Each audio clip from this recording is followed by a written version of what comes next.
Taki kolega mi je bil. Naenkrat pride sosed gor, kaj je narobe, tako smisel, kaj tu se, kaj zgodilo, ne? Pravi, ne, pravi Jožan, dole pozelil, ja kak? Pred mrtev, ja kak bo? Nisem nič vedel, no. Nič, vete ga nič. Super je bil, no, super sosed. Kot ste večina že obveščeni, smo včeraj okrog 21. uri bili na OKC obveščeni, da je 27-letni moški zabodel dve osebi, pri tem ena oseba podlegla na kraju dejanja, drugo osebo so reševalci odpeljali v UKC Maribor, je ostala na zdravljenju. Policisti in kriminalisti upravljajo trenutno še ogled kraja tega dejanja. Kraj sta se ogledala tudi dežurni preiskovalni sodnik in pa državni tožilec.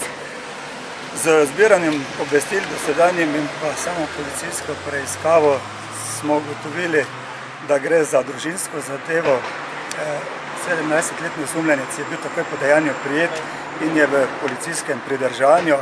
Ko bomo zaključili z vsemi preiskovalnimi dejanji, pa vas bomo seveda lažje tudi obvestili o motivu in pa drugih podrobnostih tega kaznivega dejanja. Vem to, da je se zgodil umor, vem to, da je bilo ogromno policije in da to zelo hitro potekalo. Moram pa še to povedati, da so policaji narobe hišo vdrli, ki je ženska vsa prestrašena. Ja, trgali so vrata zlomali od vojne. Zakaj pa so vlomili? Zato, ker imam 65 številko, tako oni spodaj. Jaz sem mislila, da grmi.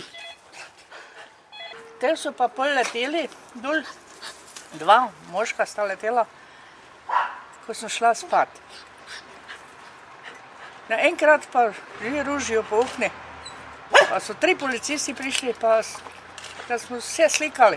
Ker je pa bila informacija nekoliko slabša, oziroma so se na tem naslovu prav v tem delu naselja spremenili vse stanovanjske številke pred kratkim in pa naslovi, je bilo zelo težko locirati točno lokacijo. In kaj boste se zdaj opravičili, popravili škodo in tako naprej? Policija seveda v takih primerih izda potrdilo o vstopu vsakemu lastniku in pa poravna vso škodo, ki jo je povzročila zaradi tega, da bi pač prejela storilca kaznivega dejanja. Družina je drugače zelo v redu bila, nasploh v redu. Ne gre za starega znanca policije, mi smo se z njim praktično srečali prvič.